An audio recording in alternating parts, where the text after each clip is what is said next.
I'm Stacy Echeverria, pastoral counselor and host of the True You Ministries podcast. My own journey has shown me how important it is to have a safe space to process the hard stuff in life. I have a heartfelt desire to walk alongside people just like you, offering hope, healing, and truth along the way. I'm so grateful you're here. Are you ready to dive in? Let's get started.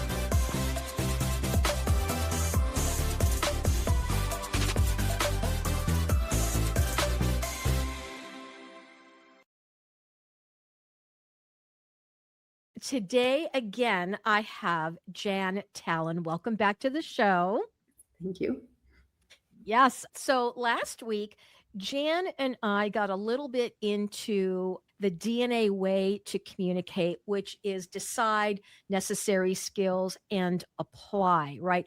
Helping families move from crazy to calm. Yeah. So if you missed part one, I will have a link to part one in the show notes. You're going to want to go back and listen. But here we are with part two, and we're going to delve a little bit more into the practical steps and application. So to get us started, Jan, for someone listening today who feels overwhelmed in their family, what is one simple practice they can start this week to bring more calm into their home? Well, we'll call it simple because we do it all the time. Remembering to do it well-ish is not as easy. Much anxiety and overwhelm comes from not getting enough air. We breathe in X amount, but then we breathe out a portion of that. So say we breathe in, at 70 or 80%, but we breathe out at 60%. We've saved 20% of that carbon dioxide in our body. Okay. And we do that over and over and over again. The front part of our brain is made to look out for danger within our body. And in that, when our brain begins to read we have too much CO2 floating around in our bloodstream, it stops all things until we do some breathing. So how do we get rid of some carbon dioxide? We yell, we cry, we stomp around. Okay, we do some different things. Now, those are things that I'm not necessarily great fans of, unless you're by yourself and then you want to stomp, go for it. Okay. Punch a pillow, What are some other things you can do to help just pace that breath so it's in and out evenly? And one of those is singing. Hey. It doesn't have to be pretty. I'm not a pretty singer, but when I'm wound up, I find myself just humming silly songs. Okay. But because it forces air out. Now, so does yawning and so does sneezing. Right. Remember, we're trying to get rid of carbon dioxide. That means we have to blow more out than what we're taking in. Right. Okay. Right. And so I don't care. Now, you have to be polite about this. I don't care if you fake sneeze and you fake yawn. Just don't do it rudely. Right. Okay? Because it's going to help just be a little thoughtful, even though your brain's frozen with anxiety things and overwhelmed. Right. Yeah. Don't be yawning while your spouse is trying to talk to you. Yes. Yeah. Unless you know unless he knows that that's your trick to get your brain to work again. Correct. Okay. Then he's going to wink at you and say, thank you. Okay. So yawning, sneezing, laughing, singing, but so does holding a cup of warm anything. It doesn't have to be coffee. Okay. Warm water works. Okay. Okay. If your kiddos are over distressed and they will let you wash their hands or bring a warm washcloth to their hands, they will calm down. Wow. Because it re-regulates the breathing. We're trying to get rid of the carbon dioxide. And then our brains can think. I like that. For those of you who want to know far more about that, go read Dan Siegel's Whole Brain Child book, because he will talk about how the brain is connected like this. And when we get distressed, too much carbon dioxide, our logic and our thinking blows off. The top of our head can't work. Right. Our emotions are here in the center of our brain, and they're very busy working. Yeah. But in order to make a logical, emotional, and thoughtful decision, we need all parts of our brain thinking together. Right. No, right. That's the fast space. Yeah. of that. Yeah. But this is Yeah. true for kiddos and it's true for adults. It doesn't end. We Oh, need a balance of yeah. CO2 and Right. oxygen Oxygen. in and Yeah. out. Yeah. Okay. I like that you mentioned breathing. We can do that anywhere. We don't need a special equipment to do it. Yeah. And it's something that I do recommend to my clients as well, right? To help them regulate and Yes. de-escalate. Yes. Yeah. So Definitely. the breathing is smart, but then the next thing that I would say if you're overwhelmed is to just stop and go, what is the thing I need to do right now? Right. And do your one thing and then do your next one thing and Right. then do your next one thing. Right. Okay, because things do get done. Yeah. Um, I used to write a list of everything I had to get done during the day. And then I would write down how long I thought it was all going to take me. And then I looked at how many minutes I actually had in the day. This took about 10 minutes, but I can tell you it saved me hours of anxiety Right. because I would figure Mhm. out I had 12 hours worth of things planned, even with a little 10-minute nap in there, and I Right. only had 6 hours. Right. I had to reprioritize or I was going to be just like crazy crabby. Right. Okay. And And especially if you're a perfectionist, it's yeah, even worse. It's yes, escalated even more yeah, so. yes. Yeah. So Yeah. even when our kiddos are overwhelmed, to help them think through what is this one thing you have to do right now? Yeah. Just do that Yeah. one thing. Yeah. Okay. The other thing doesn't matter until Right. you do the one thing. Right. Okay. And sometimes the kiddo will just say, I just need to sit by you. That be their one thing. Right. Okay. Right. Wow. Because your brain will calm down, so will theirs. What they're saying is, I need massive connection with my mommy or my daddy. That's what Yeah. that is that's Yeah. connection. Yeah. And when we're connected to those that love us and protect us, our brains can think. Now we can make decisions. Absolutely. Okay. It to me it's really fascinating, the way that the Lord has designed us where we intuitively Yeah. know what we need. Yes. We Yeah. do. Yeah. But a lot of the time it's interesting since I was a kid, and I think this is a safety thing. I would hold my breath, and I didn't even realize I was holding my Yeah. breath. When I Mhm. had years of dance training, Yeah. and even in my Pilates class, Yeah. my instructor would say, "Remember to breathe." Yes. Still holding on to my breath. Okay. And I've done somatic work, Yeah. and I have had a wonderful coach that does the box breathing and other Yeah. types of breathing where Yes. it is that same amount of time breathing in and same amount of Yes. time Yeah. breathing out. It's amazing how it just tends to clear it all up. The Yes. brain tends to Yes. settle down a bit, and Mhm. it's really simple. So getting into that practice, I know that also with EFT, that Yeah. emotional freedom technique Yes. tends to help a lot too. And for folks that don't know, those that are watching and listening, if you don't know the term EFT, emotional freedom technique, it's also known as tapping. Yeah. And I have fun, and you incorporate breathing in that also. Yes. Yes. So that can work, that you can make that really fun for the kids, right? Absolutely. Yeah. Yeah. So there's so much out there, and I like that. I like that you started with something really, really simple, and that was, Mhm. breathing. But then also, what's the one thing that you need, and then the next one thing, and then the next one thing. Just again, we're not going to be able to do all those next one things together. It's going to Mhm. have to be. I like that. It's step Mhm. by step. That's Yeah. wonderful. Yeah. Yeah. So then, can you share an example of a communication skill or habit from your program that families particularly, can use immediately, even in the midst of stress? And it sounds like maybe breathing together could be something, but what are some other things that families can do together that can help them in the immediate? Well, I think of a couple of things. Some families would do wonderful, even when they're under stress, to just go around and give everybody a high five. Now, if one Ooh, kid's going to be well, because it's connection point, yeah, and it's sort of fun and it's sort of funny. Now, if yeah. one kid's way too ramped up about that and their high five is that they're going to slap their sister in the face, then that's not necessarily your best idea. But No, another idea that also works for families yeah. is just that you do finger one, finger two. So this is kiddo one, this is kiddo two.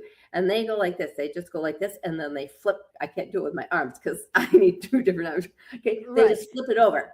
So you just touch. And then you go on and you have to take your touch and deliver it to somebody else in the family. And then you take your Ah, touch and deliver it to somebody else in the family. yeah.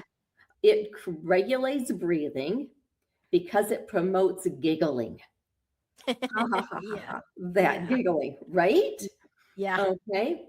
And in that kind of space, just within those few minutes, so it's often couples or families will do this when their kiddos are getting in the car or when they're supposed to be coming to supper, and everybody will say one touch, and then touch, touch, touch, touch, sit down, and we think we're going to eat something, and we don't Mhm. know how much they're going to eat, but a piece of broccoli Mhm. would be good, right? Right. It creates the one touch space. Right. Right. Okay. Mhm. The other thing that probably more for parents than especially couples with young kiddos is remembering the importance of affirmation or appreciation. That is, we give our kids instructions all day long. Get Yeah. your shoes. Hurry up. We got to get in the car. Where's your coat? Yeah. Okay. Yeah. Yeah. Did you go to the Yeah. bathroom before we got in the car? Where's your extra shoes? And, Right. and Right. we have to Yeah. ask those questions. Right. Fair Right. enough. Leave your sister alone. Yeah. Right? Over and over. Okay. But if we can take a minute to really just be eye to eye, face to face with them for a Mhm. minute Mhm. and say, "Hey, good job," or "Thank Yeah. you. I saw that your one touch was really fun with your little sister. You did a great Yeah. job, even though she didn't Yeah. want to do it. You Mhm. talked her into it." Yeah. Or, you got your own shoes on and you have your ballet shoes in your bag already.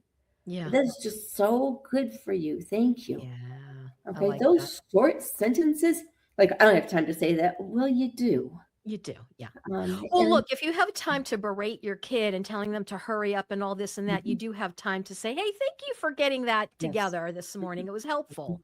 Yes, yeah. Yeah. Yeah. And just noticing they're trying to do their best. Yeah. With all the emotions they have inside of them, they often have no way to say it except for to live it. Right. And for us to sort of just notice Yeah. and say thank you. Right. Or, they come out of preschool and they aren't bouncing happy about something. To not say, "Oh, I'm sure it was all fine," but Yeah. instead to say, lots of families do this, but what's your high and what's your low? Sort of what's your pop and what's your, there was another one that they did it, but it's Yeah. sort of your high and your low, and there are a number of Yeah. different ways of doing that. Yeah.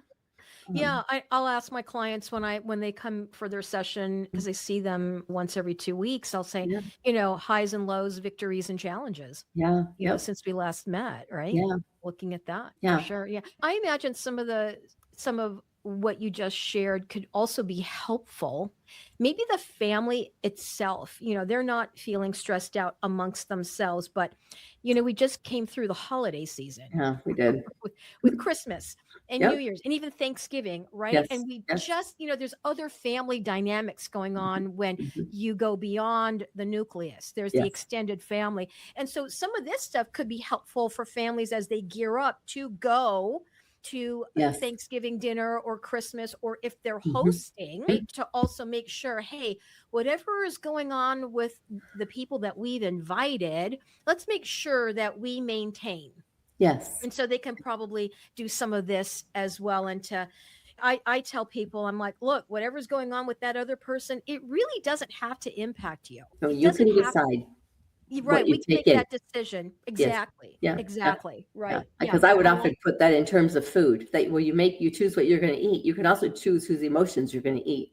And, exactly. and Exactly. then I they just like look at that. me like, "Oh, that's gay." That's like I don't want to eat anybody's emotions. And I'm like, "See, Well, yeah, sometimes we do yep, without even knowing that we're doing that. Yeah. yep, Yeah, that's really good. So then let's focus a little bit on yeah, the couples, okay? So what okay, are some early warning signs couples or even parents should watch for that indicate they need support before things escalate? Because mm, we know that the warning signs are already there. yeah, But it's not until we get to that escalated point where we realize, oh my gosh, things are just not going well. yeah, And so, yeah, can you share a little bit of some of those warning signs that couples and parents can keep an eye out for? yeah. They follow that list of D's that ends up in divorce when you're really discouraged. Hmm. And that you'll have ups and downs, but when you notice that the discouragement is moving past your 60 to 70%, and you're Mhm. not bringing it back down to a 20 to 30%, okay, Mhm.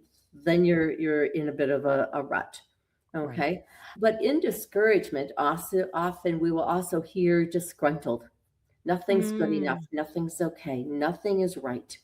Okay. From my Right. jeans don't fit to you don't make good food to the laundry is not done accurately to you didn't clean out the garage to the to you didn't put this. I always put this bowl over here and you put it over there. Rah, rah, rah. Yeah. Okay. Disgruntled. Yeah. Okay. Yeah. When you feel Which lead into that resentment, can't oh, it? absolutely. Yes.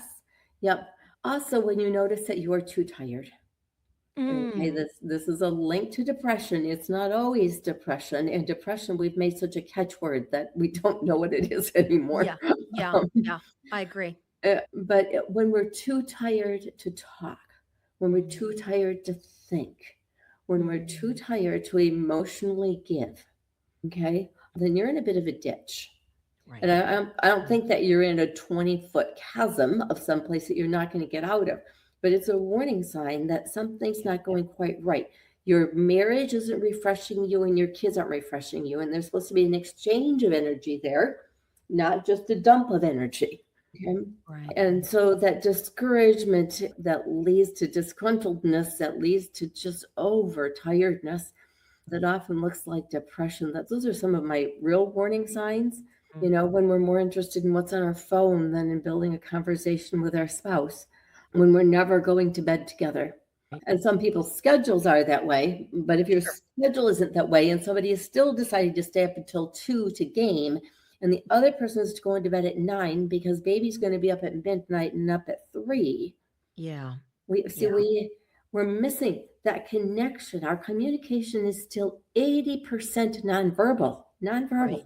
If Absolutely. you don't snuggle with each other, if you don't touch each other, you are missing out on a whole lot of connection that grows into communication, that grows into your conflict and your confusion resolution.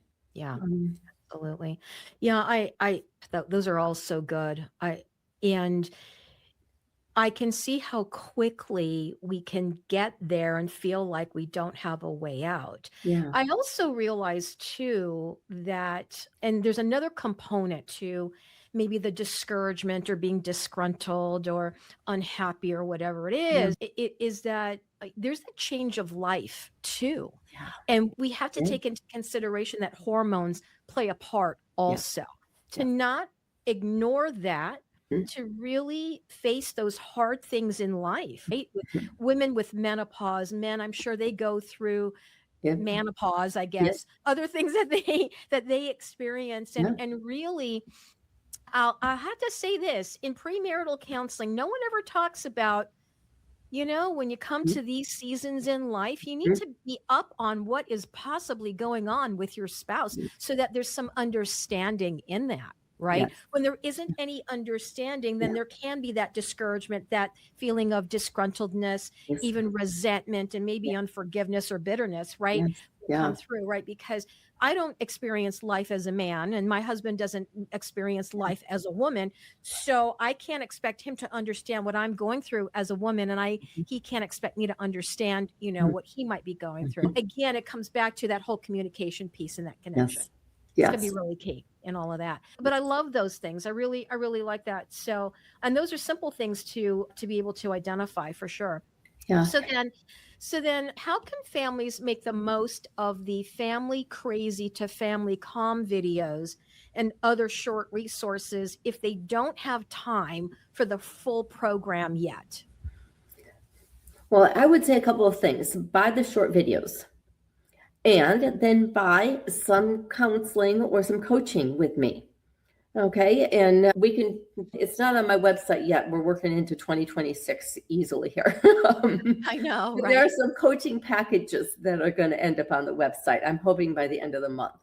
And so you can buy it. That gives you a little bit more discounted space for it, and also gives a little bit more of a timeline. So you Mhm. can buy like a coaching package for 3 months or a coaching package for 6 months.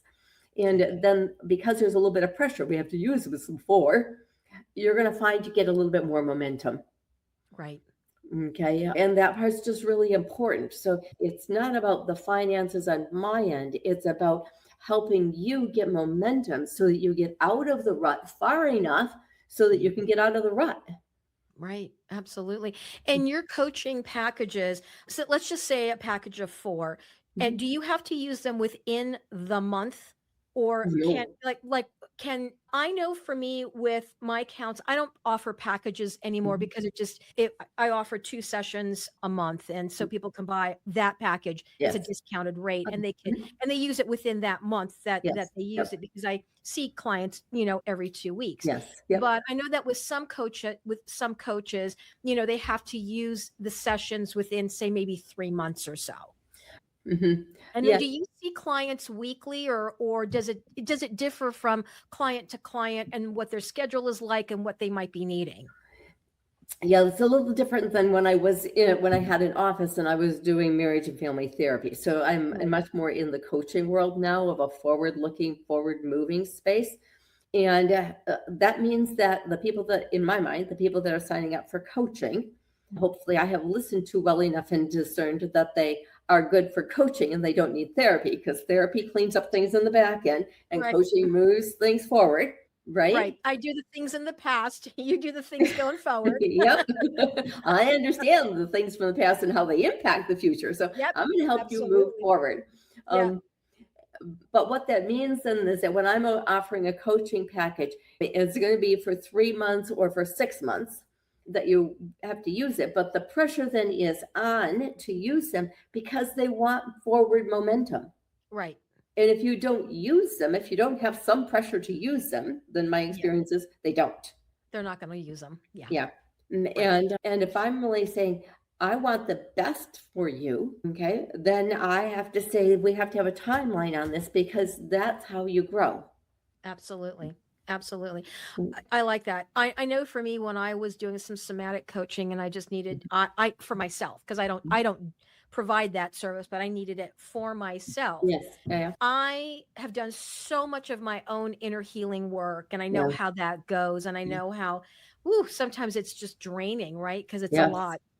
And I Yeah. knew that when I was moving into this other realm of, or layer of healing for me, I knew that scheduling every 2 weeks was a better rhythm for me because it Yes. allowed me to process from session to session Yes. Yes. and to just go, okay, what's the Lord showing me, in Yeah. these 2 weeks as I've already gone through this session, but to be able to process that, right? And it's a lot, it's emotionally Yes. draining, right? Absolutely. Yes. So it's really, first of all, knowing yourself, knowing Mhm. what rhythm works for you Yeah. also.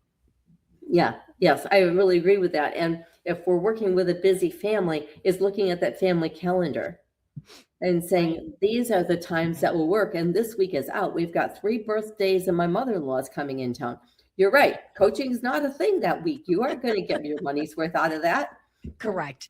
Correct. Right. And I would prefer that a client, if they have not completed the homework, the assignment, because I have them working out of a workbook that Oh, I sure. myself started, my own healing process. It goes very deep. And if they didn't have time and they're not prepared Yeah. for their session, I would rather they not wing it. Yeah.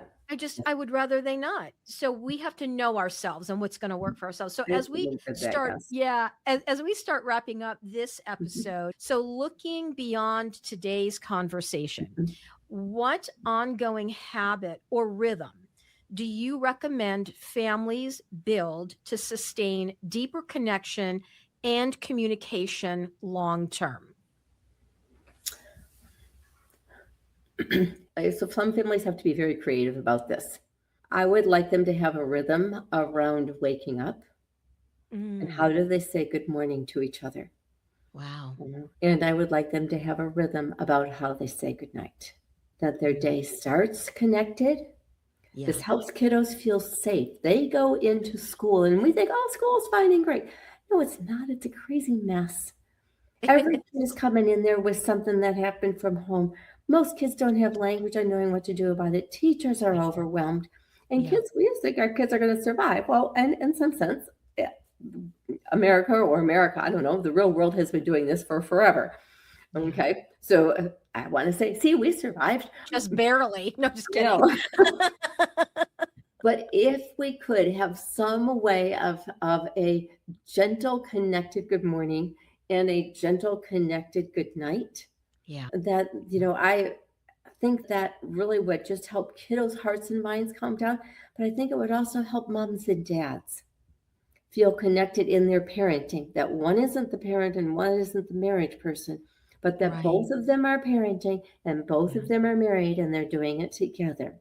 Right. It keeps your marriage together. And if your marriage is together, your family stays together. Do That's your right. marriage, do your kids. Don't do Right. it the other way around. Don't do your kids and think your marriage will be okay. Do your No. marriage. Right. Connect, connect, Right. connect. Yeah. Okay? Yeah. And do your kids. Yeah. Because if your I like kids are calm, you have less stress in your marriage. You just do.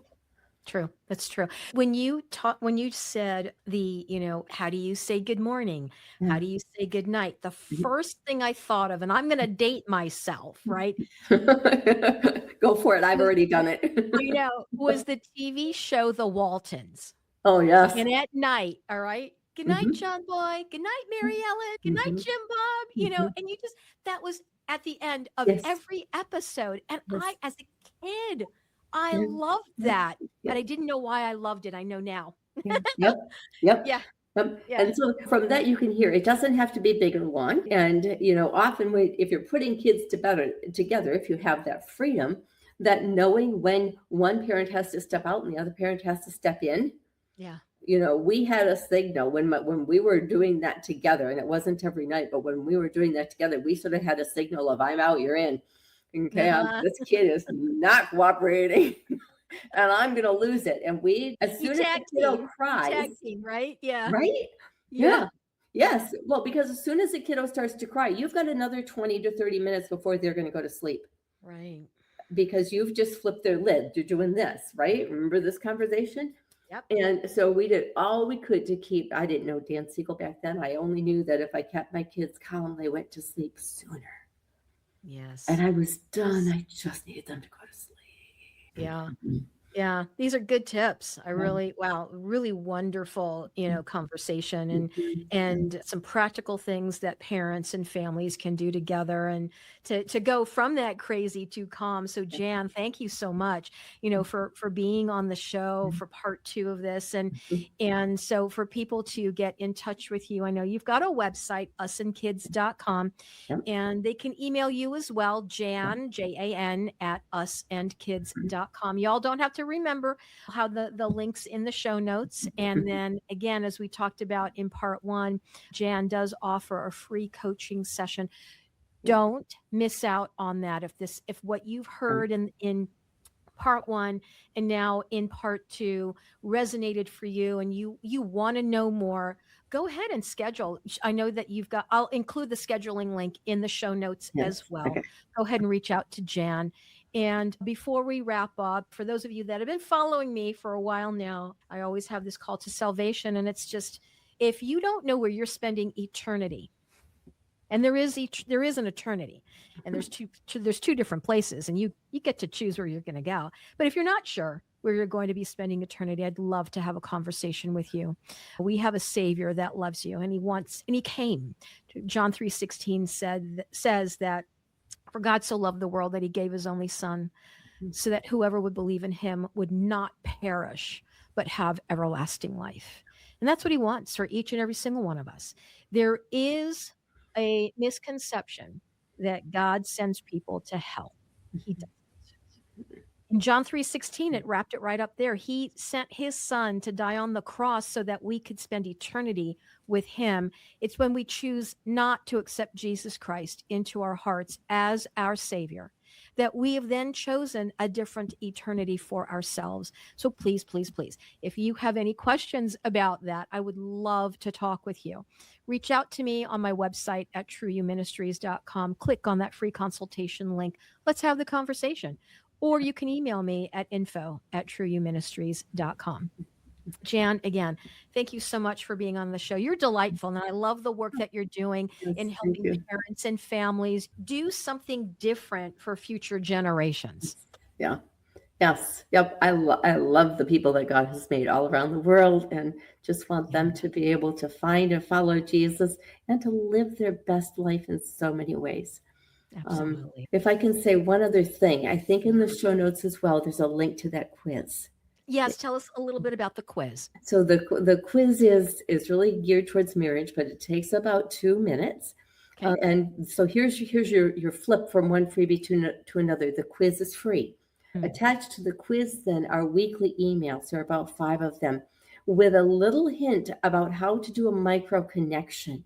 Oh, These nice. make differences.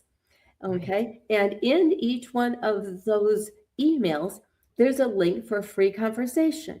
Now, Nice. here's the deal. You get 5 free conversations if you do every one from every email. Yeah. Okay. Yeah. I So like it. this is just a sort of just this way of saying, I just want the best for you. And I'm willing to help you look for that and find that. Yeah, Um, wonderful. and we can move forward from there. Yeah, Um, that's great.